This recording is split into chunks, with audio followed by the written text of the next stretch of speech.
Welcome to Your Mind is Trying to Kill You podcast. Join your host, Alexandros and co-host Vincent Byrne as they walk you through the deepest recesses of the mind and how it operates. They discuss all the reasons why our minds persistently get in the way of our evolution, growth, and our success. But crucially, they also teach you what you can do to change your destiny. And now, here's your host, Alexandros.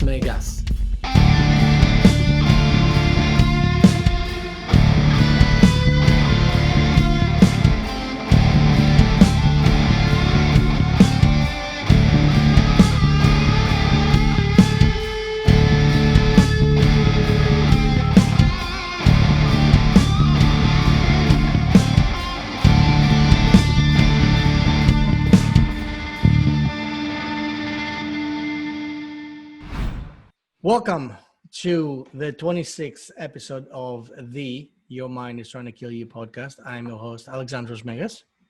And I'm your co-host, Vincent Byrne.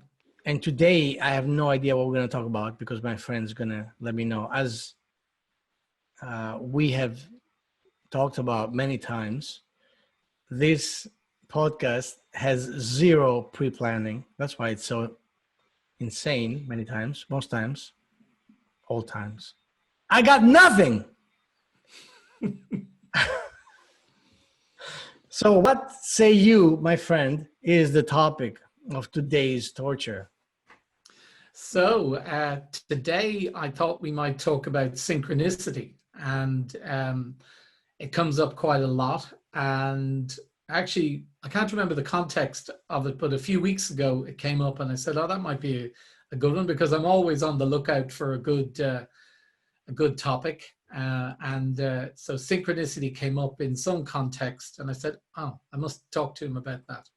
So I suppose the question is it a thing? And as far as you're concerned, and if it is a thing, how do we get it working in our favor? Yeah, how do we get it working for us? So what exactly is it? I mean, just to give you a sense of it, my understanding of what synchronicity is that when I think of a friend that I haven't spoken to in a long time, and I might, I must give him a call. And the following day, I get an email or I get a call from them, something like that.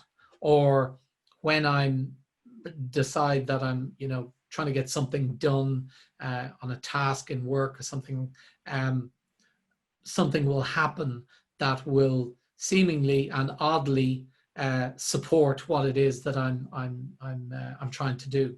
So those are the kind of scenarios, synchronicities. They're a good thing, and are they real, or what are they as far as you're concerned? Are they real? They are indeed very real, my friend.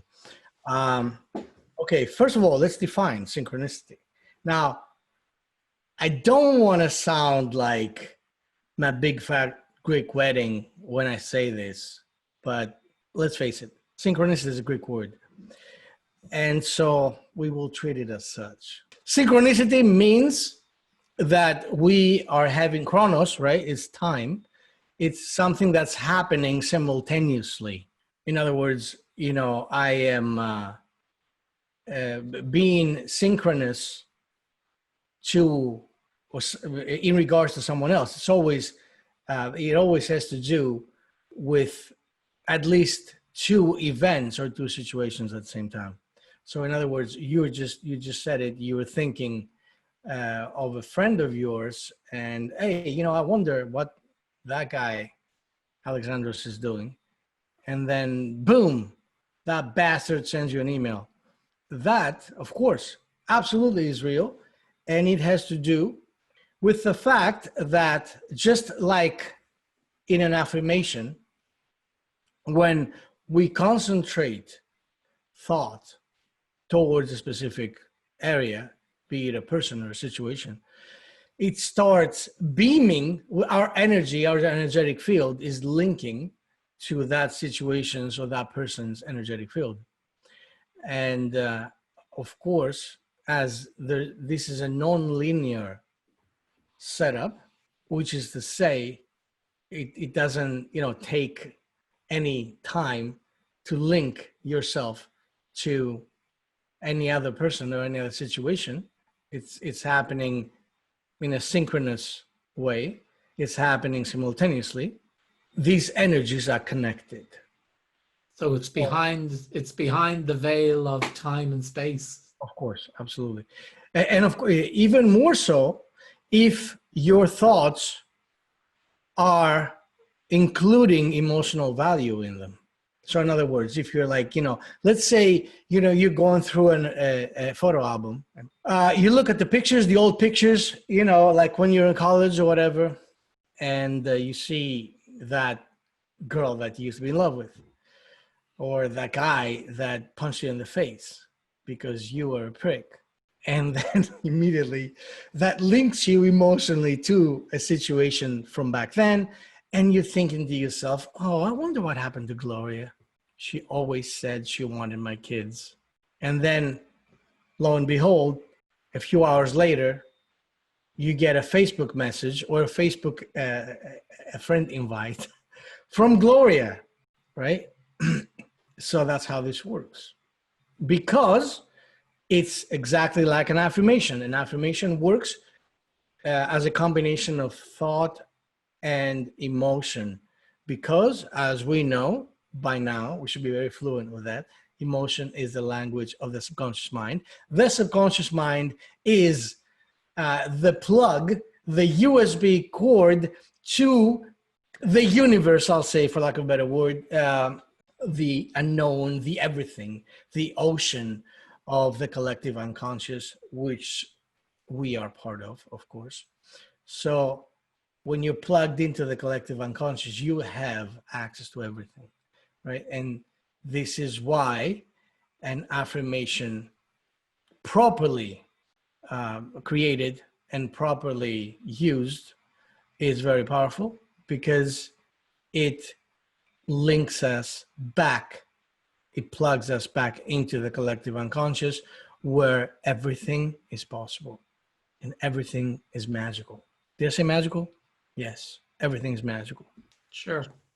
So am I right in saying that synchronicity is not a synchronicity is a it's just a thing? It's not good or bad. It's just what, a message or a feedback, or because I'd always associated, again, the way that I've seen it used, it's typically always a positive thing. So what you're suggesting is that it's more or less an event which has no positive or negative to it. It's just a thing. Absolutely, it's just a thing, because a synchronicity will follow the emotional tone of your vibration, of your emotional inner cosmos. And if that is shitty, then you're going to have shitty synchronicities. Like, for example, I have a friend of mine, grew up with that guy, and the most insane, most ridiculous coincidences. Because that's another, by the way, that's another word to use for synchronicity, like coincidence, right? It's a coincidence, okay, right? Because the incident is linked to a chronological circumstance. So it's got the time value in there. It's so the most insane coincidences what happened with that guy. And when I mean insane, I mean like insane, like there's no way this person is that unlucky, right? But he would affirm it to himself on a daily basis. I would hear him say, God damn it, why do the most crazy unlucky shit happens to me? Why? Why is it that the unluckness of the world is unloaded on me? And of course, lo and behold, the crazy shit would happen. Synchronous and coincidental, because that's what he was attracting, right?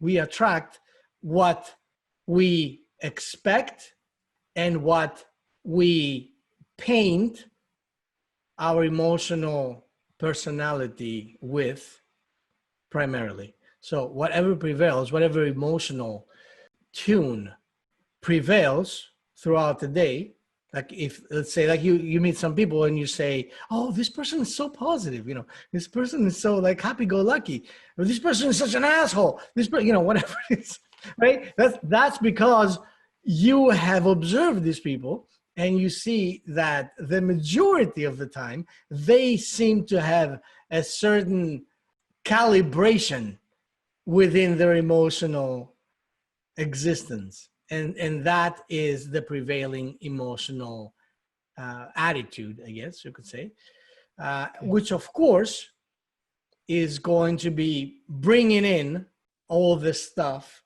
that goes with it, which is what? Unhappy circumstances, right? People being an asshole back to you, or you know, being attacked, being emotionally attacked, being energetically attacked, having really bad luck, you know the kind. So this is also synchronicity.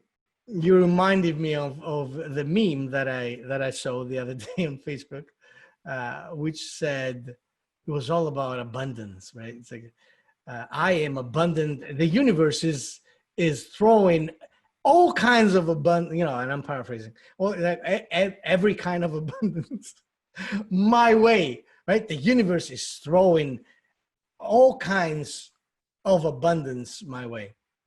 Okay. So I don't know if I mentioned that before. Did I? And it doesn't matter. I'll mention it again. Abundance is not a word that describes cool shit only, right?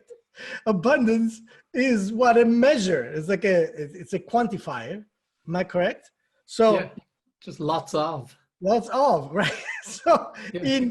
in a lot of the law of attraction communities and forums, it has been stated in such a way that abundance is a really cool shit. Really, the best thing, abundance. Just give me, universe, give me abundance. And I'm always smiling. No, I'm actually laughing really hard when I see that kind of stuff, because I'm thinking, oh, the universe, I hope the universe doesn't listen to that request, because the universe then will be throwing, it's like, what do I have of abundance? Okay, I don't have it today. I don't. We're out of happy. We're out of joy. We're out of a whole bunch of money. We're out of opportunity. I have. Well, this is what I have an abundance of shit today. Here it is. You're welcome. You know what I mean? That's how it works. I mean, I'm sorry, it's not my fault. You ask for abundance, you have to be a little more specific, right? Yeah. Like, what would you do if someone came to you, you know, a friend of yours, like someone you really like myself, for example, and let's say you asked me, you said, my friend Alexandros, what do you want? Today I will grant you any wish. And there I come, I'm like, oh, I am just so humbled. Dude, thank you so much. You're amazing. Okay, how about this? Can you give me a whole bunch of abundance? just give me abundance is all I want. What would you do? I mean, it makes sense, right? Doesn't it? Abundance of what? Abundance of what? Exactly. You Give me a clue. So then if you're like blanketed, if you have a blanket statement of please give me abundance, then that's a ridiculous statement. It's a ridiculous request, and very scary one at that. Please, universe, do not give me a blanket abundance.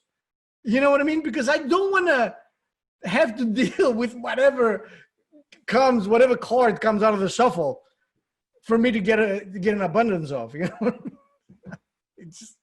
I'm not interested in that. Just give me abundance of the stuff that I want. Yes, sure, I'll take that. Thank you. Yeah.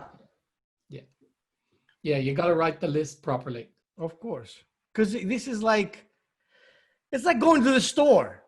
You know what I mean? Like my wife gives me a list that I have to engage in my shamanic, you know, persona in order to decipher, both in her hieroglyphic manner in which it is written, and the fact that it's like, and of course, half of the things that I find that we need, it's not even there. I hope my wife never listens to this. But she will, because I'm editing in front of her. So, you know what I mean? So it's you need to be specific, or Pacific, as I say. You got to be a little more Pacific, my friend, when you're asking for something. Otherwise, what are you going to get? You go to Amazon. Amazon, give me abundance. What? Give me, you know what I mean? Put a word in there.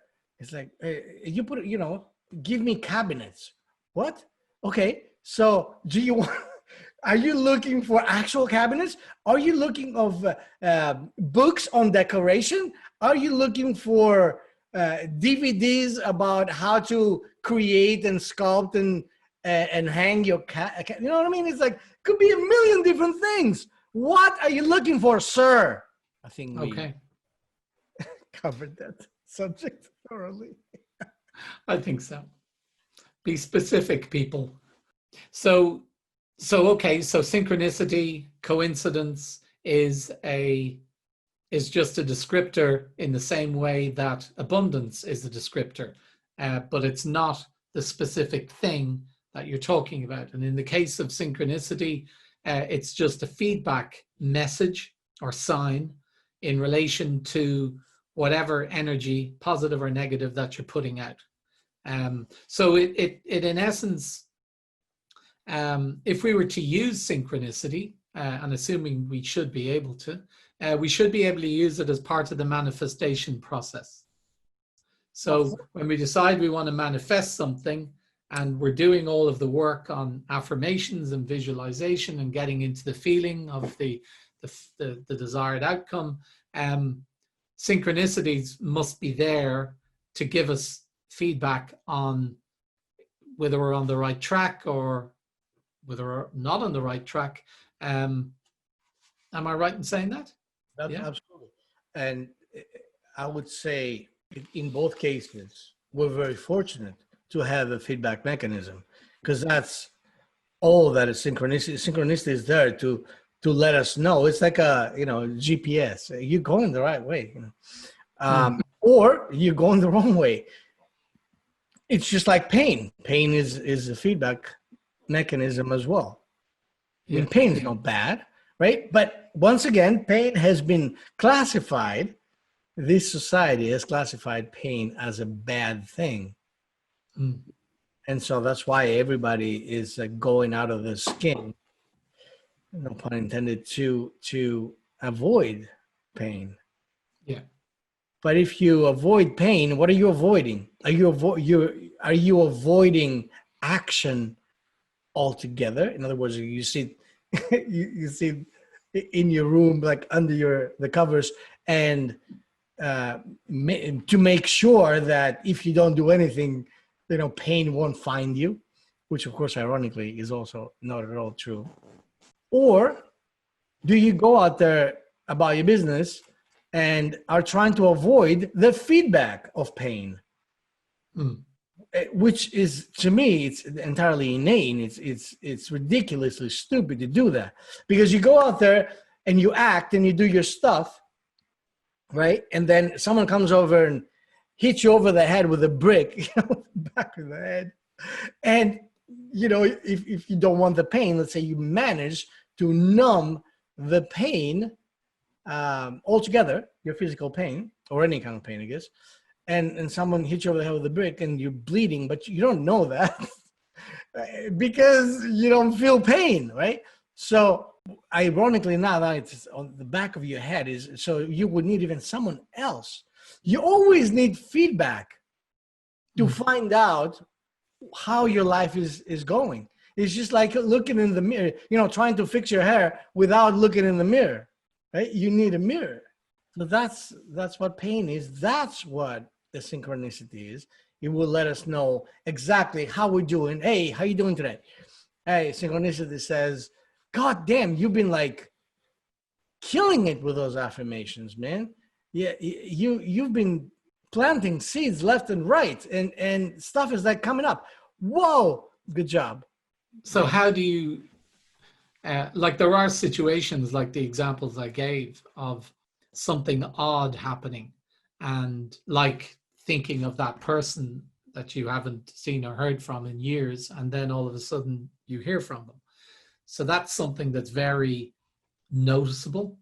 But if you're in a manifestation process, and there are these signs coming up, how do you know that they're there, other than if you have specified that they need to be there, or what they might be? I mean, you told the story a number of episodes back of the time when you were in New York, and you were talking about potentially going back home to Greece because things weren't working out, and you said something along the lines of, I said, if I don't get a sign, a very clear sign within the next month, then I am going back. So if I haven't got something within a month, then I'm going back. And you explained that, I don't know, an opportunity or a job or something came up for you, which essentially you took as a sign, and you decided to stay. So that one is quite clear in that you were in the mindset, you gave a time frame, and whatever came up, and you're clearly aware of it. So do we need to do things like that in order to actually spot them? Well, it depends on what kind of sign you're looking for, right? In other words, in order to spot a synchronicity, you need to be aware of your environment. I mean, you have to be at least spiritually inclined, I'd say, because otherwise, yeah, if you're a cynical person, if you're like the majority of the people that have been convinced that all this mumbo jumbo is bullshit, and the only thing that exists is what our senses can perceive, then you're not going to spot a synchronicity. Why would you? But then you probably wouldn't have got involved in the manifestation process in the first place. That's right. Exactly. So assuming that you are, and you are into this, but it's obviously you're taking kind of tentative steps because you haven't really had any significant success so far. So there's a certain amount of trial and error going on, a certain amount of skepticism, perhaps, certainly uncertainty. So I'm doing my affirmations every day. I'm doing my visualization. I'm getting myself into the feeling of what it'll be like to have that car or whatever. So what do I need to do to put myself that little bit more attuned to seeing synchronicities and know that that's what they are? I don't know if that's ever happened to you, but like at the very least, a lot of people, most people I think have an example of that. Let's say, for example, that you went to like a car dealership, or I don't know, like you went visit a friend of yours, and they just happened to have like that red Corvette, whatever, like a really striking car. The one that Prince sang about. Yes, exactly. And then, you have a conversation about it. You get interested, you get fascinated. And then you find that for the next couple of days, that's all you notice, all around you, driving around. Oh, it's another one. Oh, that's another one. So again, what is a synchronicity? I mean, does it have to be the universe being like, hello? Can you hear me? This is the universe. Did you get that? I sent you some synchronicities. Did you get them? The mind will act if you tune, once again, the law of attraction community, this is called a vibration, or like a frequency, whatever. Yeah, of course. What is a change of frequency is once you attune yourself to a specific flavor of what it is that excites you. I'll give you an example. I was offered the possibility of opening a part-time gallery of mine in this area close to where I live, which to me I was like, whoa. And here's the thing, that's another very interesting factor.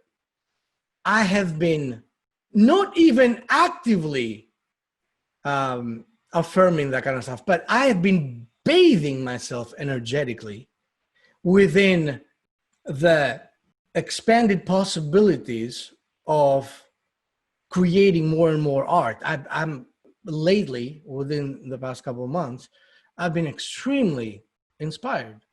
So everything around me triggers ideas for art, which to me only says that I've aligned my energetic frequencies with that kind of creative thought, emotion, and action. Mm. And so by doing that, inadvertently, I am attracting what? I'm attracting all kinds of possibilities that can complement and further expand that kind of scenario. Does it make sense? Yeah. So that's exactly how, like, you'll know, like, you can't miss that. Well, I mean, I've been working on and using the affirmations, having worked with you on it, around creating this business whereby it's an exclusively online type of business, so that I can travel while I'm supporting clients, so I've been working, putting the mechanical stuff in place, and I've been doing the affirmation stuff and everything associated with that. And yet, you know, the steps that I was taking still felt kind of quite small. And then all of a sudden, I mean, it was literally out of the blue, about probably in the last 3 to 4 weeks, I get a call from a close contact to say that they have a client who needs urgent help in relation to a staff member in the financial area, and they need a senior financial person to go in. Now, I haven't done financial work at that kind of level in years. I can still do it. I certainly advise and consult with people on it, but I haven't gone in and hands-on and done it. But I went into that and they said, okay, come in. We need you in for a day and a half a week to help us solve this problem. It's only a temporary issue. And I thought, brilliant. Now there's a stream of income which I can use to pay someone to move my online project forward.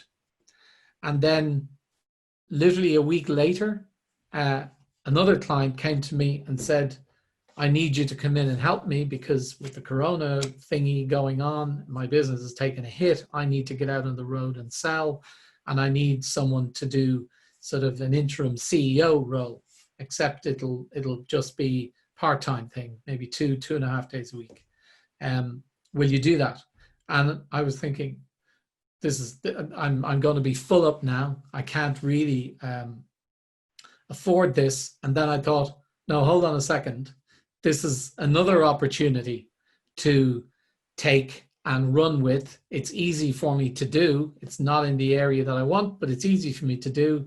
It's another flow of cash coming in that I can use to pay someone to actually build it out the way I need to. It'll be building up a stash so I can spend it on Facebook ads, all that sort of stuff. So both of those things have come in, and both of them I saw, whether it's correct or not, but both of them I saw as synchronicities, coincidences, whatever, which are helping me move towards the thing that I want to manifest, which is this online business. That's by the by. And just to throw a third one into the mix, I discovered that I was entitled to a €2,500 grant for turning my website into an e-commerce website. I found out that I was likely to be I was able to qualify for that. I went through the motions, did the bits and pieces, submitted the application, and literally 24 hours later, I got confirmation that I was approved. So that was another piece of cash coming into the pot, pushing me towards this. So I thought, okay, that's feedback, synchronicity, whatever you want to call it. It's helping me get there. And so in that respect, I think I got a kind of a triple whammy. That's right, my friend. And brilliant. And you're going to be getting another 2,500 for just being so cool.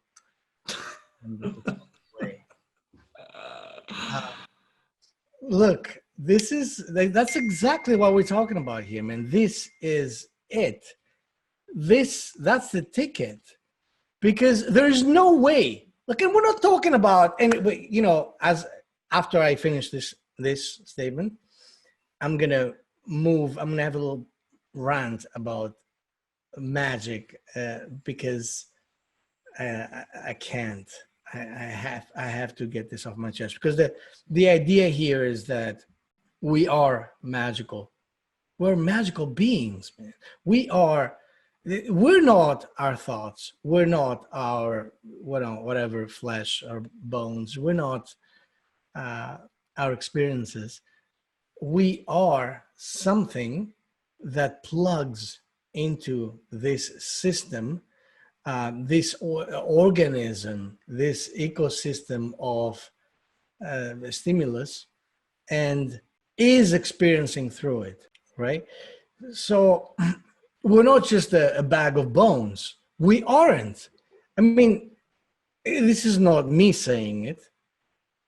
Have you ever seen a person right before they died and then right after they died? You can't even recognize them. Mm. Because something that was there to animate this bag of bones is no longer there, has gone somewhere else. The animus. That's right. So this is an avatar, right? So it's like playing a video game and saying your character is you.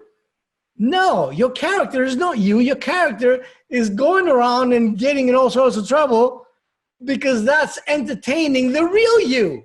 And that's what it's about. Now, it would make perfect sense that whatever flavor you surround yourself with, right? Like if you take a shower and do like your essential oils and spray half a pound of like perfume on you, and you go you go out there into the world, you're going to make sure you wear your mask.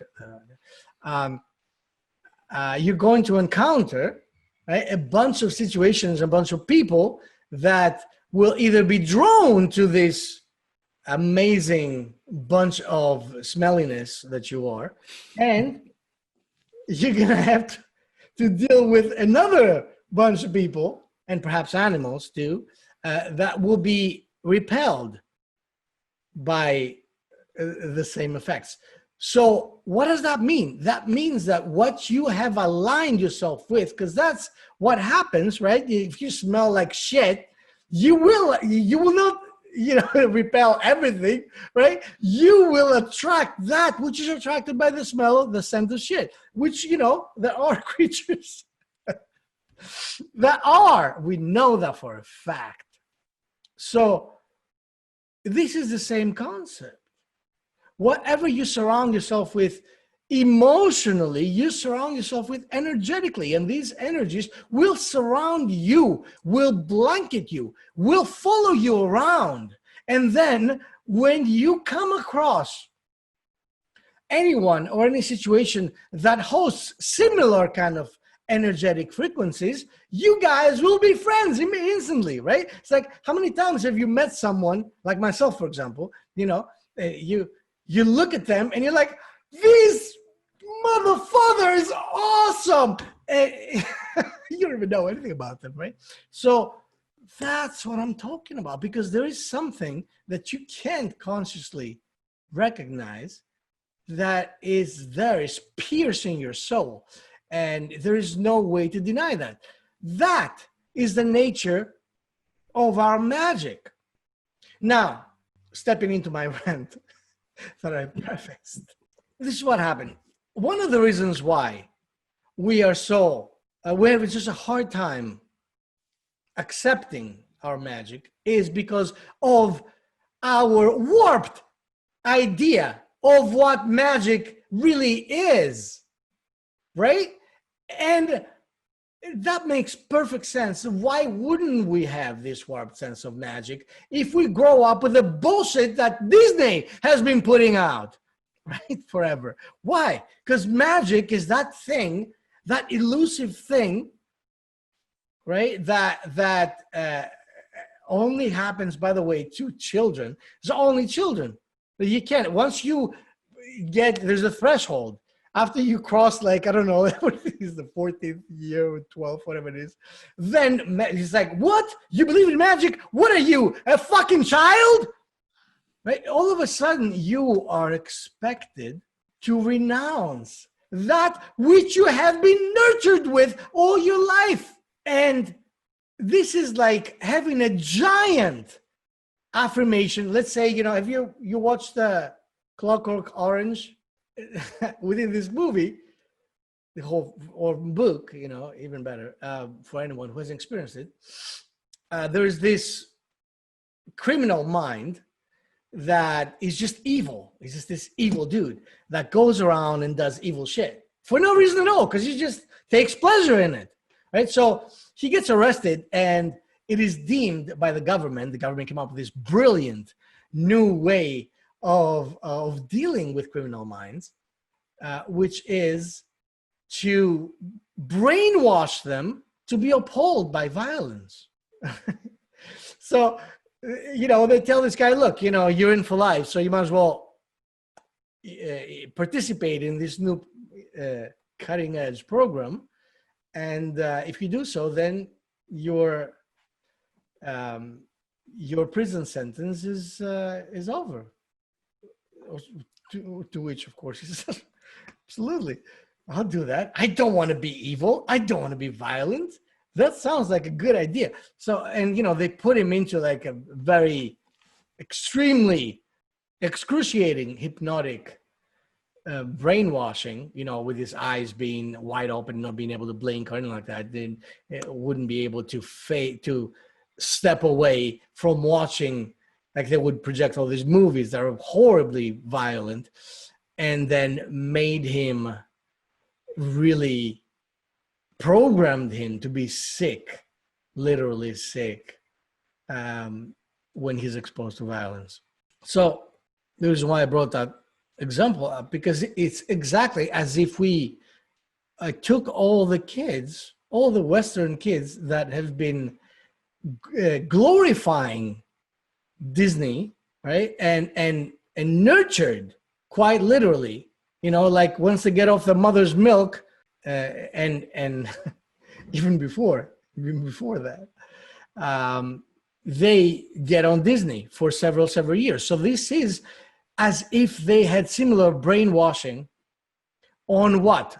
The values of what it is to be magical, and the fact that magic is everything and magic is everywhere, and blah, blah, blah, blah, blah, blah. And so, you know, and then you step out of that deadline, you step out of that threshold where now, oh, whoops, you know, you're not 12 anymore.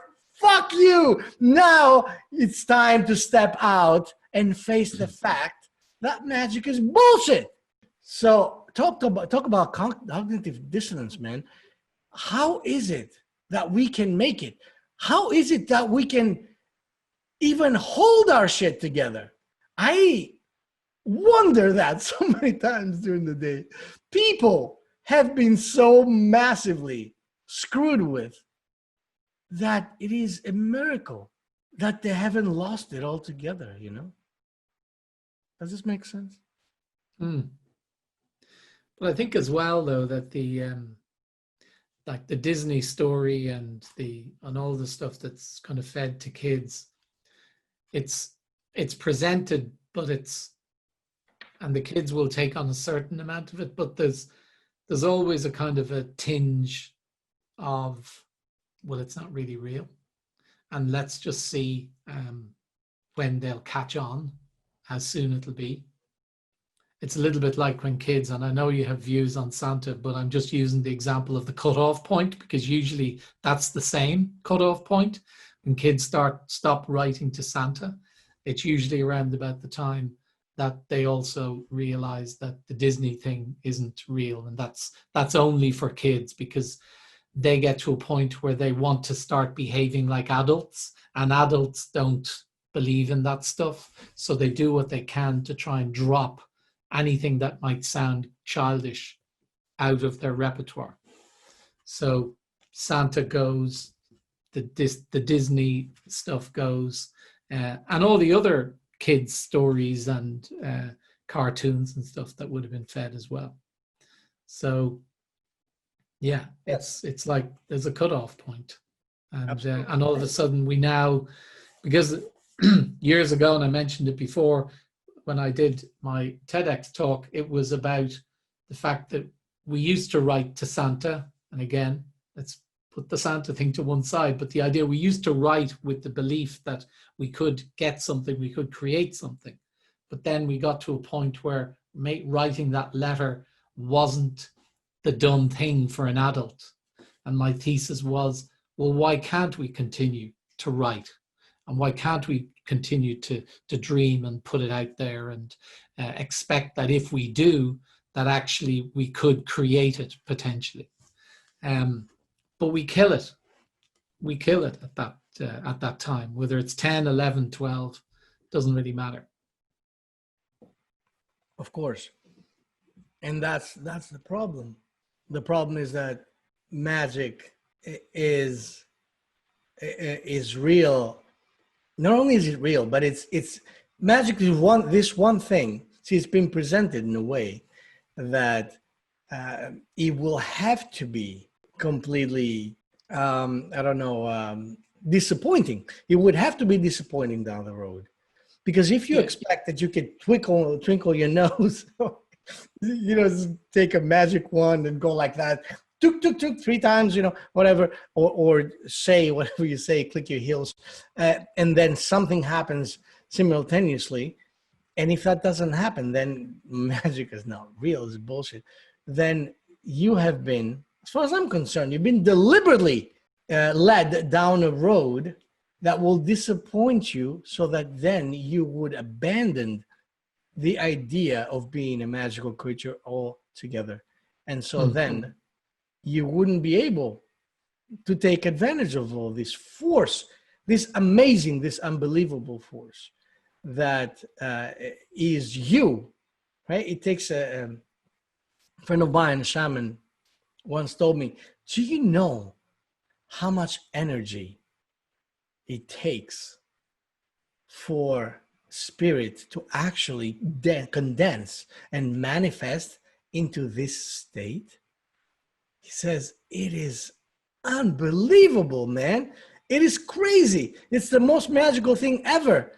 He says the most defaced, the most horrible, the biggest asshole in the world is a miracle, because that's what it is. That's what it takes to make a human being, And we take that and we piss on it. Well, we're conditioned to not recognize that is a side of us that actually exists, and that we're conditioned to operate from a place that we are just the bag of bones, that's the sum total of it. And not only are we a bag of bones, but we're a bag of bones that operates like a car, that you put fuel in and you operate on it if there's a problem, and it's not something that we actually have any control or power over. It's just something that operates a little bit like a robot. So it's completely designed to keep us away from that ultimate power, and it succeeds really well. Of course it succeeds, because that's what it's meant to do. Yeah. And as we say many times, and this is not a conspiracy theory. This is the most ridiculously tangible thing. Just look around. Look around. And is it natural for most people to live in a state of panic, in a state of fear, constant state of fear, constant state of delusion and powerlessness? Is that a natural thing? I don't understand. And something, who creates that? This doesn't, it doesn't, people say, oh, there's an organic, whatever, movement. There's no organic, that's not organic. This is all based on, and this is, we're talking about science here, right? You put the programs in there and the programs create a reality. The programs create the application that you use, they create a certain outcome. Yeah. Well, I mean, there is nothing cryptic about this, and there is nothing, hypothetical about this. You take someone, you pump them full of programming that goes against them, and what you get is a miserable, frightful, unhappy, and unfulfilled human being. There's no other way. I don't see how it could happen any other way. And of course, someone might say, well, there has been people with the most horrifying circumstances, and then that they experienced being kids, and then they managed to overcome.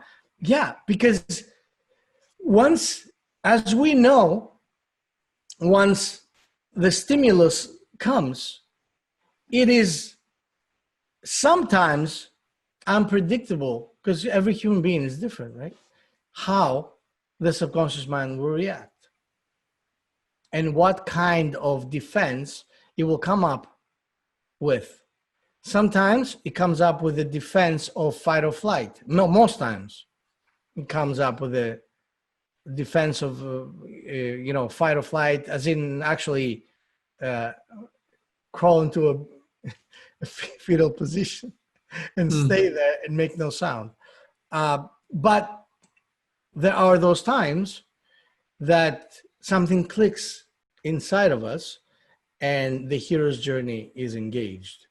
And when the hero's journey is engaged, then anything is possible. This is where our true magic shines, comes up, and delivers us not only away from the current trouble, but into an entirely magical land where we then spend the rest of our lives there, where everything is possible, because nothing can stop us. Nothing can hold us back from externalizing this internal powerhouse, this internal magical reality that we have been experiencing on the inside, right? If you can think it, if you can feel it, if you can conceive it, clearly you can achieve it.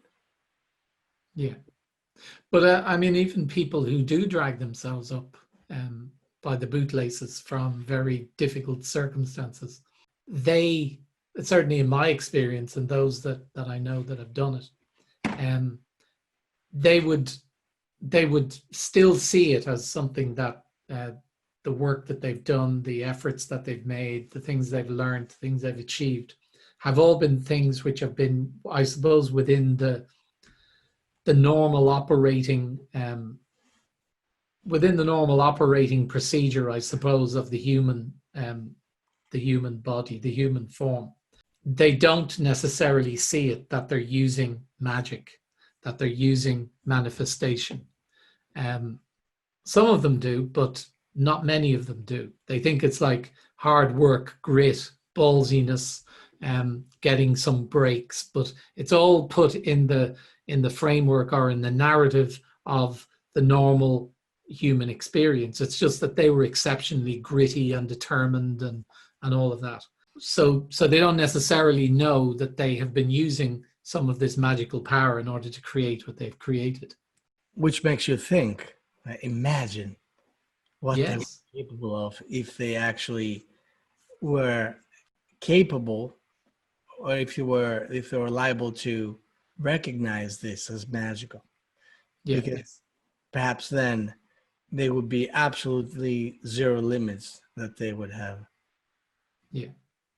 So when we put all this into context and we started talking about synchronicity and we went on into manifestation, are we saying that manifestation in effect is, and that magic is, that once we realize we can do it, that essentially is the point at which we cross over into being, or well, coming from this fearful, dependent,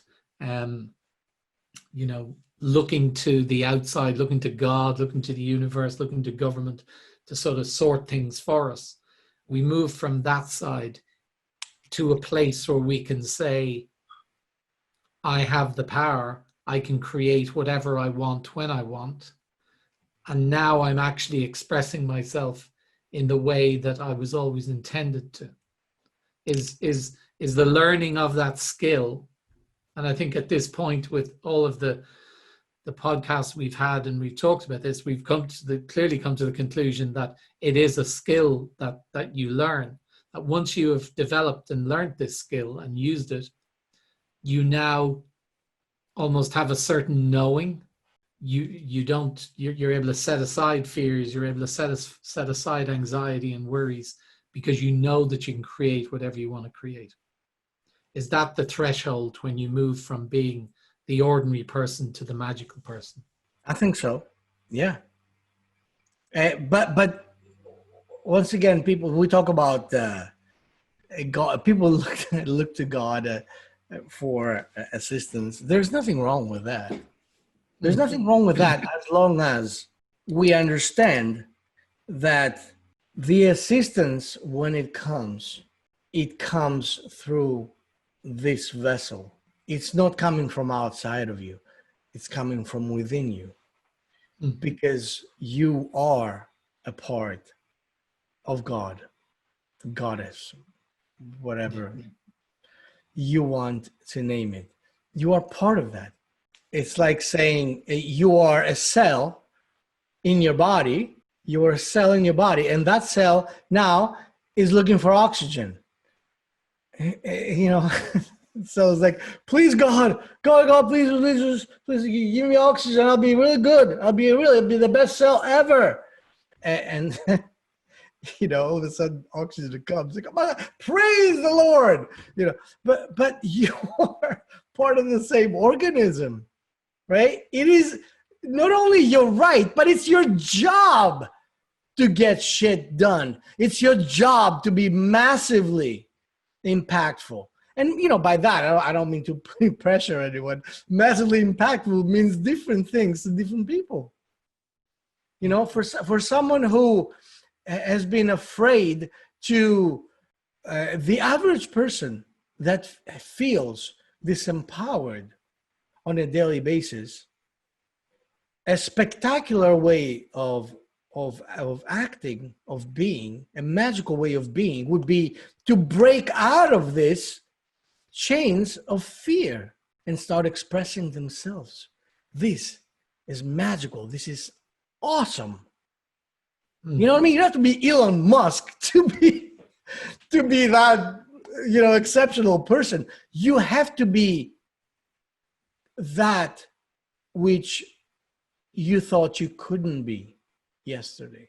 And that will define and express your magical nature. And then after that, the sky is the limit. Do you want to keep on, that's how I feel about this kind of thing. It's like, when I break through and achieve something that I didn't think was possible before, then I'm inspired. I'm like, oh, maybe now I can do that as well. Oh, and then, and then I'm like, well, guess what? I'm going to keep on pushing the envelope until someone stops me in my tracks. And then if no one stops me, if no one manages to stop me, then I'll keep on pushing the envelope, and I'll keep on redefining my magical nature. That's how I see it. That's how I live it. Good. I think the what we're about, I suppose, on this podcast and how the episodes have evolved, we've constantly tried to bring this message of we are the ones in control, we are the ones responsible, and I suppose this brings it along another notch on that particular path, because it's emphasizing the fact that the more we do to take personal responsibility, the more we do to take control of our lives, the more we do to be curious even about this whole manifestation process and engage with it, not from a place of being needy. As a coach I follow, Steve Chandler, says needy is creepy, but it also gets in the way of creating what you want to create, because you're trying to do it out of a sense of fear. But to recognize that there is a part of you that you haven't explored before, and that just playing with this process, playing with the idea of deciding what you want, using affirmations, using visualizations, and then taking some actions, and no matter how small, to move towards it, that is actually a game that when it starts to go your way can become a really exciting game.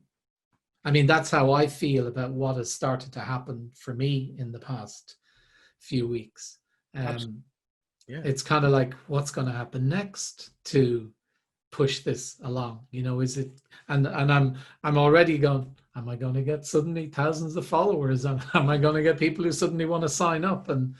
And things just start falling into place. I mean, maybe they will, maybe they won't. And as we've said before as well, it doesn't all happen on a linear, in a linear fashion. It could be zigzagging all over the place. But Right. It is an exciting and interesting journey nonetheless. Absolutely. It's massively exciting. And one of the more exciting parts for me is that what happens during this process, we relearn what it means to be a child. And that, as I said that, I got goosebumps, you know, because truthfully, think about it. Being a child that is not put down, a child that is not abused, you are the most magical creature, man. I see my little girl, it doesn't matter what goes on, you know, like what the virus, I don't give a shit. So she's constantly singing and dancing and doing stuff, you know what I mean? And being creative and doing her own thing and debating me and Winning. and winning. So I'm thinking, whoa, what if I could learn to be that child again? And this has been the process of unraveling for me, to pull back all the onion layers and find the core of what I came into this world with without stripping the experience. And that is a core that is fully developed and fully magical, ready to go out there and kick some serious ass. I don't think there's anything more exciting than that. I know. Sounds like a good way to leave it for this week. What do you think? I agree wholeheartedly. This has thoroughly covered the concept of synchronicity, I think, and then some. Before we close, I'd like to remind people I have a link of my 5 ways to create the perfect affirmation book link within this podcast. Go out there and get it, because guess what? It's awesome. And I have to say, I mean, and I know this is a shameless plug, but that's what I used. I used the steps. We went through those steps a number of months ago in order to create the affirmation that I use every day. I'm